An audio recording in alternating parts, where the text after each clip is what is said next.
नमस्कार दोस्तों, आपका स्वागत है हमारे चैनल लॉ कुंभ में, वेयर लॉ मीट्स विजडम। आज हम एक बहुत ही important supreme court judgment discuss करने जा रहे हैं, which is titled as Lal Mohammad versus state of UP and others.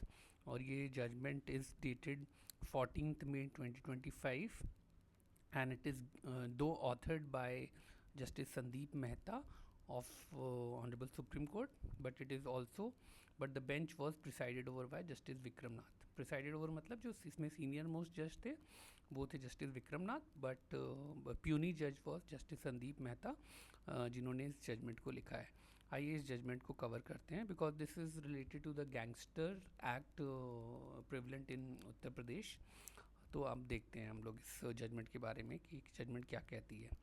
देखिए, this judgment in the name of the judgment is Lal Mohammad and another versus state of UP, and this was given in the form of in criminal appeal number so and so arising out of SLP criminal 6607/2023।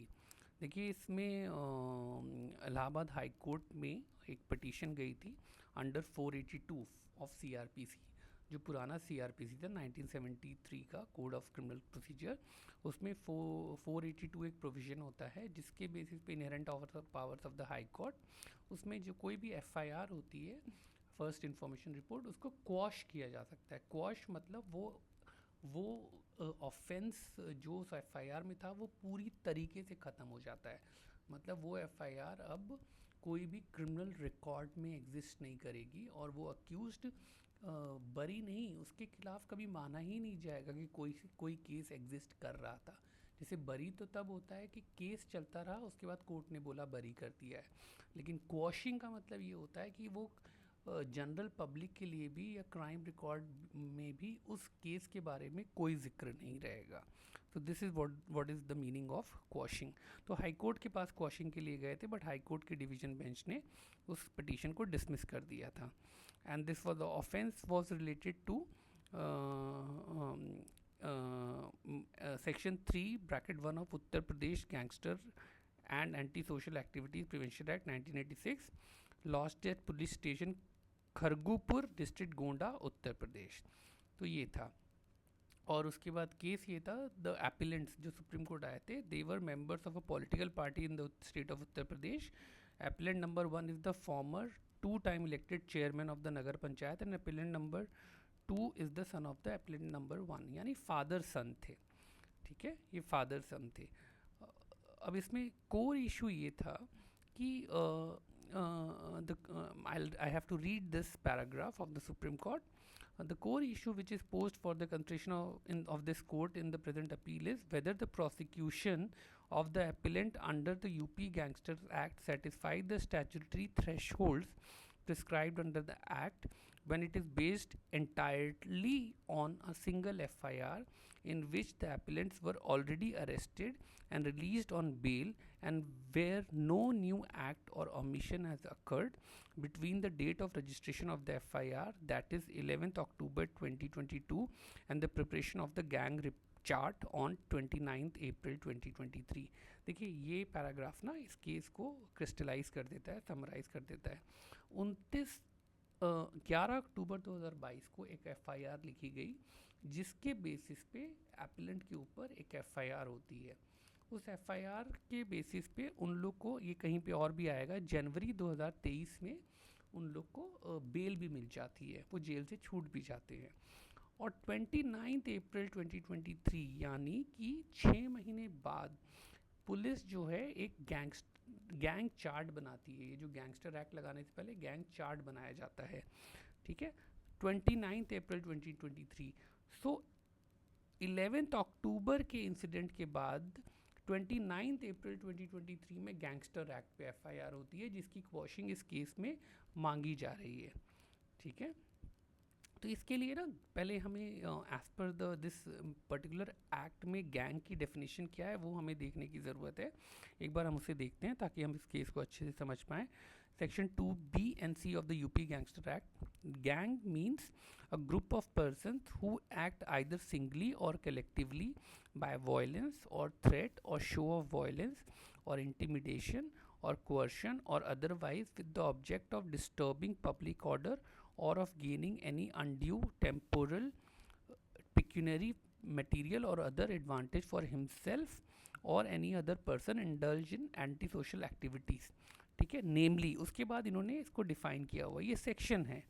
ठीक है, उसके बाद बहुत सारी चीज़ें दी हुई हैं, kidnapping, adoption, induce any person to go to foreign countries etcetera, काफ़ी इलेबोरेटिव सेक्शन है. और गैंगस्टर की डेफिनेशन है, gangster means a person or means a member or leader or organizer of a gang and includes any person who abates or assists in the activities of a gang enumerated in clause B, whether before or after the commission of such activities, or harbors any person who has indulged in such activities. ठीक है, उसके बाद supreme court ने इस पुराने अपने judgement को भी कंसिडर किया, श्रद्धा गुप्ता का, which held that an accused can be treated as gangster when as a member of a gang has indulged in any of the enumerated antisocial activities, whether by means expressly stated or otherwise, with the object of disturbing public order or of gaining any undue temporal, pecuniary, material or other advantage for himself or any other person. ठीक है, तो supreme court ने previous judgement का भी guidance लिया, उसके basis पे फिर उन्होंने और भी ऑब्जर्व किया कि while adjudicating upon the constituency of the UP gangster act, a division bench of high court of Allahabad in so and so held that the term gang mean a group of person who by violence or threat or show of violence or intimidation or coercion or otherwise indulge in anti social activities with the object of disturbing public order or gaining any undue or pecuniary material or other advantage for himself. ठीक है, ये judgement का उन्होंने guidance लिया. और उसके बाद फिर फाइनली इन्होंने ये ऑब्जर्वेशन दी, from the above exposition of law a group of person may be said to be constitute a gang only when they either singly or collectively indulge in any of the anti social activities enumerated in clause 1 to 15 of section 2b by means specified therein or otherwise, and more importantly with the object of disturbing public order or securing any undue temporal, pecuniary, material or other advantage for himself or any other person. ठीक है, तो उन्होंने बोला कि जो FIR थी 11 अक्टूबर की पहली एफआईआर थी, 29 अप्रैल 2023 को गैंग रिपोर्ट थी, और फिर जो अभी इम्प्यून्ड एफआईआर है, इम्प्यून्ड मतलब अंडर चैलेंज, तो अंडर चैलेंज एफआईआर है वो 30 अप्रैल 2023 को थी, यानी 6 महीने बाद, without their being any new incident, और वो जनवरी में ही बेल पे छूट के आया था. ठीक है, अब यहाँ पे इन्होंने और उसको वो किया है crystallise, a careful scrutiny of the impugned FIR reveals crucial deficiencies and fundamental flaws. The impugned FIR merely refers to an isolated incident that occurred on 10th October 2022 involving allegations of vandalism at Vipin Modanwal's shop following disparaging comments made about a particular religious belief by Ricky Modanwal, which the appellants follow.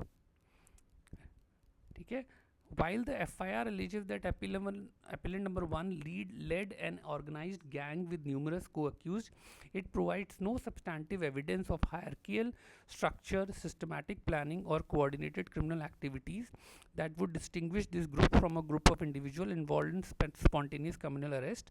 The impugned FIR contains a mere conjectural statement, neither corroborated nor substantiated by the facts available on record. तो this is the finding of the supreme court. फिर उन्होंने para 19 में discuss किया है, it is an undisputed fact that no new act or omission occurred between the registration of the first FIR on 11th October 2022 and the preparation of the gang chart on 29th April 2023. The temporal gap, devoid of any additional criminal activity, undermines the prosecution's endeavor to demonstrate ongoing gang operation or escalating criminal behavior that would justify the invocation of UP Gangsters Act. ठीक है, in the present case the incident occurred on 10th October 2022 and the appellant were granted bail in January 2023, and after the competent court found no criminal history and only simple injuries resulting from the altercation. Sorry. The gang chart was prepared and approved on 29th April 2023, हमने पहले भी discuss किया, and the impugned FIR was registered on 30th April 2023. ठीक है, अच्छा इसमें एक और इम्पॉर्टेंट चीज़ है, ये देखिए, जब कम्युनल हिंदू मुस्लिम होता है तो किस तरीके का मतलब रंजिश भी होती है। ये timing of FIR, the further more the impugned FIR was registered coincidentally just 13 days after appellant number 1 daughter in law filed her nomination. मतलब जो अक्यूज नंबर 2 थी उसकी वाइफ ने अपना नॉमिनेशन फाइल किया पंचायत के इलेक्शन के लिए। उसके बाद ये एफआईआर 17 अप्रैल को एफआईआर थी, और सॉरी नॉमिनेशन था, और 30 अप्रैल को एफआईआर हो गई। तो ये गांव देहात में तो इस तरह की चीज़ें होती ही हैं। सो अल्टीमेटली ये पैरा बहुत इंपॉर्टेंट है हम लोग लॉ स्टूडेंट्स के लिए और लॉ प्रोफेशनल्स के लिए बहुत इंपॉर्टेंट है। It is trite law that any procedure prescribed by law must be fair and reasonable, not arbitrary, presumption or oppressive. This principle firmly embedded in our constitutional jurisprudence forms the cornerstone of Article 21 of the Constitution of India, which guarantees that no person shall be deprived of life or liberty except according to procedure established by law. ठीक है, और उसके बाद यहाँ पे para 26 also important. In the present case, the impugned FIR and the gang chart fail to meet this essential threshold, as they rest largely on presumptive theories rather than presenting tangible material to establish the probability that appellants were engaged in organized criminal activity as contemplated by the Act. फिर उसके बाद उन्होंने Gorakhnath Mishra state of Uttar प्रदेश को भी वो किया, जिसमें supreme court ने ही गाइडलाइंस बनाने को बोली थी कि यूपी गैंगस्टर एक्ट में कैसे होगा। ये वैसे गाइडलाइंस बनाने को तो बोला गया था ये केस फाइल होने से पहले, बट सुप्रीम कोर्ट ने अल्टीमेटली आगे बोला है कि इन वुड कि ये जो गाइडलाइंस के हिसाब से भी ये जो एफआईआर थी वो नहीं करती, विथस्टैंड नहीं करती। It appears to us that the invocation of the UP gangster act in the present matter would not withstand scrutiny even under these guidelines. तो जो गाइडलाइंस बनाने को बोला था सुप्रीम कोर्ट ने, उस गाइडलाइंस को भी ये एफआईआर फॉलो नहीं कर पाती। So ultimately the supreme court ने अपील अलाउ की और इस केस को, यूपी गैंगस्टर एक्ट वाले केस को बिल्कुल वो कर दिया, अलाउ कर दिया, मतलब एफआईआर को क्वाश्ड कर दिया। देखिए जो मेन एफआईआर थी 11 अक्टूबर वाली वो तो चलते रहता है, लेकिन यूपी गैंगस्टर एक्ट मतलब एक बहुत ही ग्रेव ऑफेंस हो जाता है, इसमें सज़ा ज़्यादा है, फिर इनकी में रेस्ट्रिक्शंस बहुत हो जाते हैं, प्रिवेंटिव डिटेंशन में इनको ले लिया जाता है। तो इस तरह की एफआईआर किसी पे हो तो बहुत प्रॉब्लमेटिक हो जाता है। तो अल्टीमेटली सुप्रीम कोर्ट ने इस केस को क्वाश कर दिया। Allahabad high court division bench जिन्होंने क्वाश करने से मना कर दिया था, उस ऑर्डर को सेट असाइड कर दिया गया है। ठीक है, यहाँ पे देखिए स्टैंड क्वाश्ड। हाँ ठीक है, और तो अब मेरा ये कहना है कि मतलब कि इन जजमेंट्स को पढ़ने का एक या समझने का एक तरीका है कि मैं या तो पावर पॉइंट प्रेजेंटेशन बनाऊं, लेकिन मैंने देखा है कि पावर पॉइंट प्रेजेंटेशन से कंटेंट बहुत लिमिटेड हो जाता है, और अगर मैं जजमेंट में अपने नोट्स बना के उस जजमेंट से आपको पढ़ाऊँ तो काफ़ी आसान हो जाता है। फिर आप लोगों को जजमेंट पढ़ने का तरीका पता लगेगा, आपको जजेस के नाम पता लग जाएंगे, सुप्रीम कोर्ट के प्रोसीजर्स पता लग जाएंगे, क्योंकि पावर पॉइंट चीज़ों को समराइज़ कर देती है और जजमेंट कहीं ना कहीं दूर रहता है हमसे। इस तरीके से हम जजमेंट के पास रहते हुए जजमेंट को समझ पाते हैं। तो मुझे उम्मीद है कि आप लोगों को ये डिस्कशन पसंद आया होगा और आप इस चैनल को लाइक करेंगे, कमेंट्स करेंगे और इस चैनल को सब्सक्राइब भी करेंगे और अपने दोस्तों को भी बताएंगे। बहुत बहुत धन्यवाद।